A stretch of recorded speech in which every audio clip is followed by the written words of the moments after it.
രാവിലെ നേരത്തെ ഒരു ട്രിപ്പുള്ളത് കൊണ്ട് രാത്രി തന്നെ തിരിച്ചു പോകണം കേട്ടോ. KSRTC സ്വിഫ്റ്റിലാണ് കോഴിക്കോടേക്ക് വന്നത്. നല്ല സൂപ്പർ യാത്രയാണ്. മറ്റു ബസ്സുകളെ അപേക്ഷിച്ച് കുലുക്കം ഷേക്കിംഗ് ഒക്കെ കുറവാണ്. അതുകൊണ്ട് തന്നെ നല്ല യാത്ര സുഖമുള്ള ബസ്സാണ് സ്വിഫ്റ്റ്. ഇതാണ് നമ്മൾ വന്ന ബസ്. ഇനി നേരെ വണ്ടി പാർക്ക് ചെയ്തിട്ടുള്ള സ്റ്റേഡിയത്തിനടുത്തേക്ക് നടന്നു പോവുകയാണ്. ഇവിടെയാണ് വണ്ടി പാർക്ക് ചെയ്യാറ്.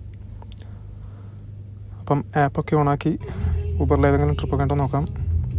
നല്ല ട്രാഫിക് ബ്ലോക്ക് ഉണ്ട്. സിഗ്നലിൽ ഒടുക്കത്തെ ബ്ലോക്കാണ്. അപ്പോൾ നമ്മൾ എളുപ്പത്തിന് ലെഫ്റ്റിലൂടെ എടുത്തു. സിഗ്നൽ ഓണായിരുന്നു, അതുകൊണ്ട് തന്നെ ക്യൂ നിൽക്കേണ്ടി വന്നില്ല. വേഗം തന്നെ നമുക്ക് സിഗ്നൽ കട്ട് ചെയ്ത് കയറാൻ പറ്റി. കലന്തൻസ് പോയി ഒരു ജ്യൂസ് കഴിക്കാൻ വിചാരിച്ചിരുന്ന സമയത്ത് ഊബറിൽ ഒരു ട്രിപ്പ് അടിഞ്ഞത് കൊണ്ട് ഇവിടുന്ന് ഒരു വെള്ളം ബോട്ടിലും വാങ്ങി പോവുകയാണ്.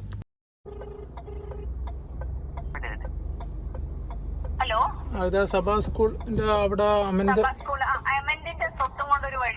അതെ അതെ ഓക്കെ.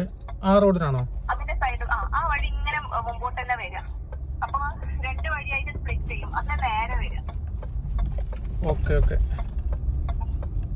രണ്ട് വഴിയായിട്ട് സ്ലിപ്പ്. ഇപ്പൊ ഒരു ഗേറ്റിന്റെ അടുത്ത് എത്തിയിട്ടുണ്ട്. കാണുന്നില്ലേ റൈറ്റിലൊരു വെളിച്ചം കാണുന്നില്ലേ വീട്? അങ്ങോട്ട് വന്നോളൂ. ഇവിടുന്ന് കസ്റ്റമർ ഇവിടെ കാത്തു നിൽപ്പുണ്ടായിരുന്നു. റെയിൽവേയിലേക്കാണ് ഡ്രോപ്പ്. 136 രൂപ കിട്ടി. 1.5 കിലോമീറ്റർ മാത്രമേ ഡിസ്റ്റൻസ് ഉണ്ടായിരുന്നുള്ളൂ.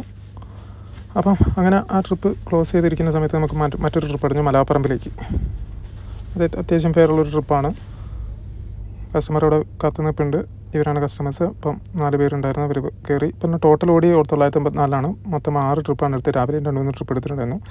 ഇനി പതിവ് പോലെ വണ്ടിയിൽ തന്നെ ഉറക്കം. ബാക്കി വിശേഷങ്ങൾ നാളെ.